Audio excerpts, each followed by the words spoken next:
Hi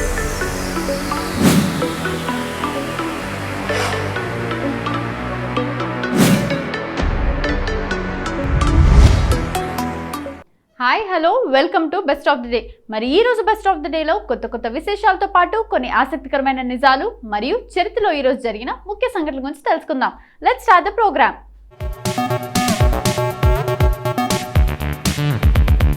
parliament న్యాయ సేవాధికారత సంస్థల చట్టాన్ని 1978లో తీసుకొచ్చింది. దీని ద్వారా దేశవ్యాప్తంగా యోగ్యత గల న్యాయ సేవలు అందరికీ ఒకే విధంగా అందుబాటులోకి వచ్చే వెసులుబాటు కలిగింది. ఈ చట్టాన్ని 1987లోనే పార్లమెంట్ ఆమోదించినా అది అమల్లోకి వచ్చింది మాత్రం 1995 నవంబర్ 9న. అందుకే ఆ తేదీని దేశవ్యాప్తంగా న్యాయ సేవల దినోత్సవంగా నిర్వహించుకుంటున్నాం. ఈ చట్టం ద్వారా ఆర్థికంగా బలహీనంగా ఉన్న వ్యక్తులకు, బలహీన వర్గాల ప్రజలకు యోగ్యత గల న్యాయ సేవలు లభించే అవకాశం ఏర్పడింది. ఆర్థిక ఇతర వైకల్యాలు ఉన్న వ్యక్తులకు న్యాయ సేవలు అందించే విధంగా చట్టాన్ని రూపొందించారు. ఈ వైకల్యాల వల్ల న్యాయం పొందే విషయంలో వారికి ఇబ్బందులు ఉండకూడదనేది చట్టం ఉద్దేశం.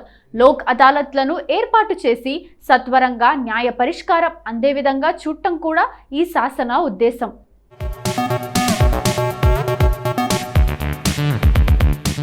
ఇక ఈ ఉద్దేశాలు నెరవేరుతున్నాయా లేదా అన్నది అసలు ప్రశ్న. ఈ ప్రశ్నకు జవాబు వెతికే ముందు ఈ చట్టం రూపుదిద్దుకోవటానికి దారితీసిన విషయాలను తెలుసుకోవటం అవసరం.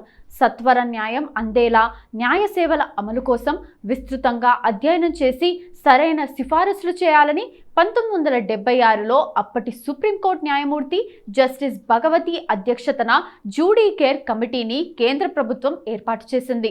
ఆ కమిటీలో అప్పటి సుప్రీంకోర్టు న్యాయమూర్తి జస్టిస్ విఆర్ కృష్ణయార్ సభ్యులు. ఈ కమిటీ భారత న్యాయ సేవల బిల్లు 1977న తయారు చేసి ప్రభుత్వానికి సమర్పించింది.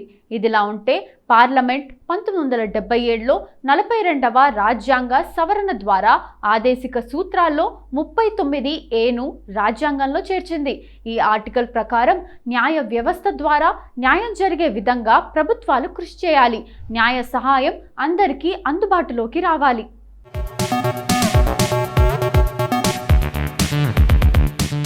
ఆర్థిక దుస్థితి వల్ల కానీ లేక మరే ఇతర కారణాల వల్ల కానీ న్యాయాన్ని పొందే అవకాశం కొందరికి లేకుండా పోయే పరిస్థితి ఉండకూడదు. ఈ పరిస్థితిని నివారించేందుకు అలాంటి వ్యక్తులకు న్యాయ సహాయాన్ని అందించడానికి తగిన శాసనాలను, ఇతర పథకాలను ప్రభుత్వం రూపొందించాలి.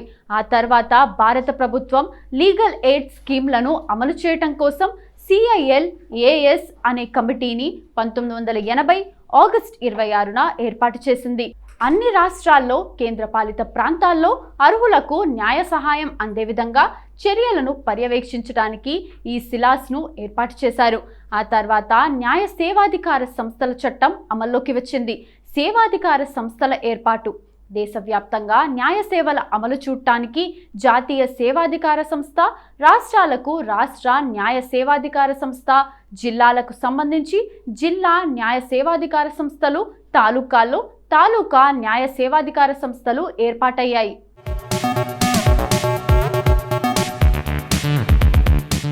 ఇక ఈ సంస్థలు న్యాయ సహాయంతో పాటు లోక్ అదాలత్లను నిర్వహించి సత్వరంగా కేసులను పరిష్కారం చేసి ప్రజలకు శాశ్వత పరిష్కారం అందజేసే విధంగా ప్రయత్నం చేస్తున్నాయి. ఈ చట్టం ద్వారా లోక్ అదాలత్లకు చట్టపరమైన హోదా కల్పించారు. లోక్ అదాలత్లు జారీ చేసే అవార్డులకు, కోర్టు జారీ చేసే డిగ్రీలకు ఉండే అధికారం కల్పించారు. సివిల్ కోర్టు, క్రిమినల్ కోర్టు తీర్పుల మాదిరిగా ఈ అవార్డులు ఉంటాయి. ఉభయ పక్షాల అంగీకారంతో లోక్ అదాలత్ల అవార్డులపై అప్పీల్ ఉండదు. అందుకని లిటిగెంట్లకు శాశ్వత పరిష్కారం లభించే అవకాశం ఏర్పడుతుంది. మోసం, న్యాయపరమైన లోపాలు ఉన్నప్పుడే హైకోర్టులకు వెళ్ళడానికి అవకాశం ఉంది. న్యాయ విజ్ఞాన సదస్సులు, న్యాయ సహాయం, లోక్ అదాలత్లు ఏర్పాటు చేయటం ఈ చట్ట ఉద్దేశం. న్యాయ విజ్ఞాన సదస్సుల పేరుతో విపరీతమైన డబ్బు ఖర్చు చేస్తున్న సందర్భాలు ఉంటున్నాయి.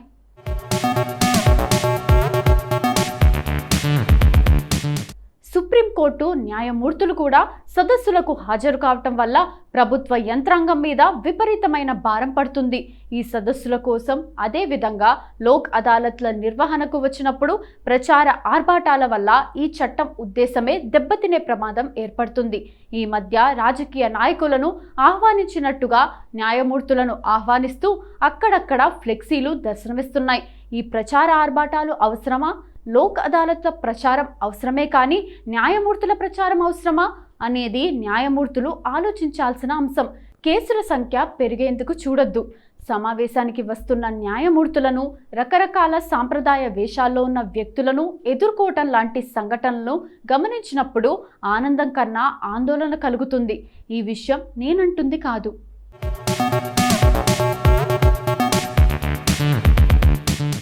సుప్రీంకోర్టు న్యాయమూర్తిగా పనిచేసిన న్యాయమూర్తి అన్న మాటలు ఇవి. ఈ సమావేశాల వల్ల జిల్లా న్యాయమూర్తుల మీద విపరీతమైన భారం పడుతుంది. కోర్టు పని కూడా కుంటుపడుతుందన్నది చాలామంది సీనియర్ న్యాయవాదులు తరచూ అంటున్న మాట. లోక్ అదాలత్లో కేసుల సంఖ్య పెరగడం కోసం పోలీసులు ఉపసంహరించుకున్న కేసులను, నేరాన్ని ఒప్పుకున్న కేసులను చాలామంది న్యాయమూర్తులు చూపిస్తున్నారన్నది జగమెరిగిన సత్యం. ఈ విధంగా కేసుల పరిష్కారం చేసిన సంఖ్యను పెంచడం అవసరమా? పార్టీ పైన ఒత్తిడి తీసుకొచ్చే రాజీ చేయడం సరికాదు. అలాగే ముద్దాయి లేకుండా రాజీ చేయడం మంచిది కాదు. రాజీ అంటే ఇరు పక్షాల మధ్య అంగీకారం.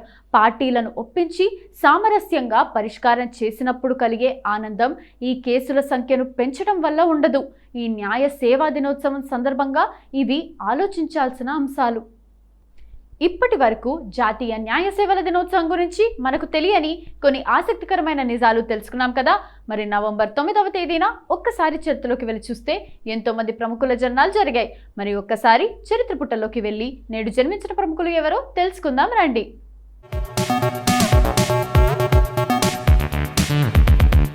హర్షవర్ధన్ కపూర్ ఒక భారతీయ నటుడు. అతను నటుడు అనిల్ కపూర్ కుమారుడు.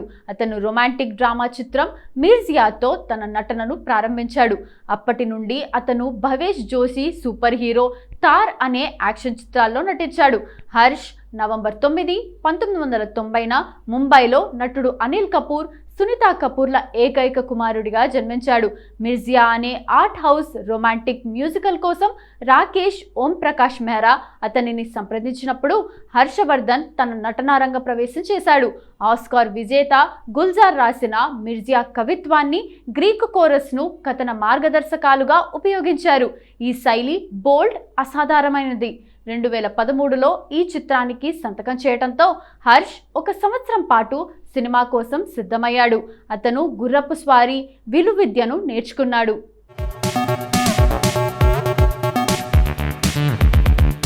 వివి వినాయక్ తెలుగు సినిమా దర్శకుడు. 2002లో వచ్చిన ఆది సినిమాతో దర్శకుడిగా మారాడు.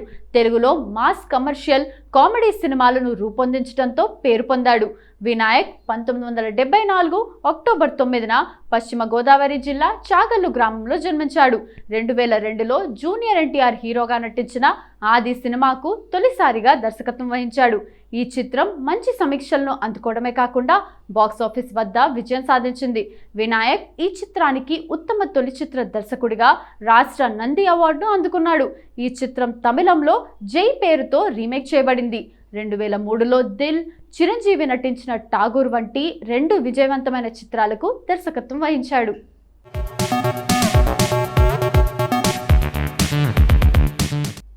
తేజస్వి యాదవ్ బీహార్ రాష్ట్రానికి చెందిన క్రికెట్ క్రీడాకారుడు, రాజకీయ నాయకుడు. ఆయన 2015 నుండి 2017 వరకు బీహార్ రాష్ట్ర ఉప ముఖ్యమంత్రిగా పనిచేశాడు. 1989 నవంబర్ 9న గోపాల్గంజ్, బీహార్లో జన్మించారు.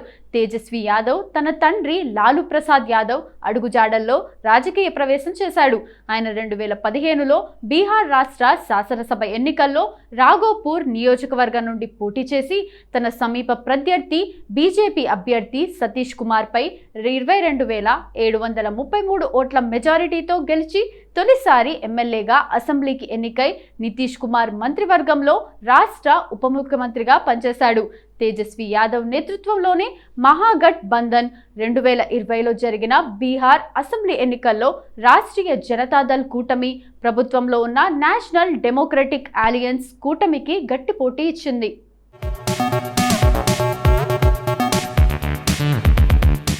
సుబోధ్ భావే ఒక భారతీయ నటుడు, రచయిత, నిర్మాత, దర్శకుడు. అతను మరాఠీ సినిమాలో తన పనికి ప్రసిద్ధి చెందాడు. అతను అనేక వాణిజ్యపరంగా విజయవంతమైన విమర్శకుల ప్రశంసలు పొందిన మరాఠీ సినిమాల్లో నటించాడు. అని డాక్టర్ కాశీనాథ్ ఘనేకర్, బాల్గంధర్వ, ఖత్యార్ కల్జత్ గసాలి. అతను ఇటీవల జీ మరాఠీ యొక్క తులా పహాతే రేలో విక్రాంత్ సరంజమే అక గజేంద్ర పాటిల్ పాత్ర పోషించాడు. సుబోధ్ పూణేలో నవంబర్ 9, 1975న జన్మించాడు. సుబోధ్ అనేక మరాఠీ టీవీ సీరియల్స్, సినిమాలు, థియేటర్లలో నటించాడు. దేశంలోని అతిపెద్ద సంఘ సంస్కర్తల్లో ఒకరైన బయోపిక్ అయిన లోకమాన్య ఏక్ యుగ్ పురుష్ చిత్రంలో అతని పాత్రల్లో బాలగంగాధర్ తిలక్ కూడా ఉన్నారు.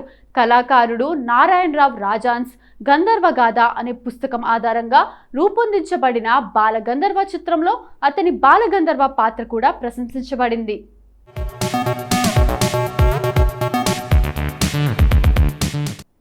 హారతి అని కూడా పిలువబడే ఆర్తి ఒక భారతీయ నటి, హాస్య నటి, టెలివిజన్ హోస్ట్. ఆమె తమిళ చలనచిత్రాలు, టెలివిజన్ నాటకాల్లో పనిచేస్తుంది. ఆమె మొదట్లో 1990ల చివరిలో చైల్డ్ ఆర్టిస్ట్గా పనిచేసింది. ఆమె సూపర్ 10, లొల్లు సభ అనే స్టాండప్ కామెడీ షోల్లో కూడా కనిపించింది. ఆమె గిరి, పడిక్క ధవన్, కుట్టీలలో పాత్రలు పోషించింది. ఆర్తి 1987 నవంబర్ 9న ఊటీ, నీలగిరి జిల్లా, తమిళనాడులో జన్మించింది. ఆమె కేవలం 6 నెలల వయసులో వన్నా కనవుగల్ చిత్రంలో తన వృత్తిని ప్రారంభించింది. తమిళనాడు మాజీ ముఖ్యమంత్రి కరుణానిధి ఆమెకు కలైమామణి అవార్డును ప్రదానం చేశాడు. ఆమె ప్రారంభంలో నటించిన కొన్ని ప్రసిద్ధ చిత్రాల్లో అరుల్, గిరి, కుందక్క మడక్క మొదలైనవి ఉన్నాయి. వీటిల్లో ఆమె నటుడు వడివేల్తో కలిసి పనిచేసింది.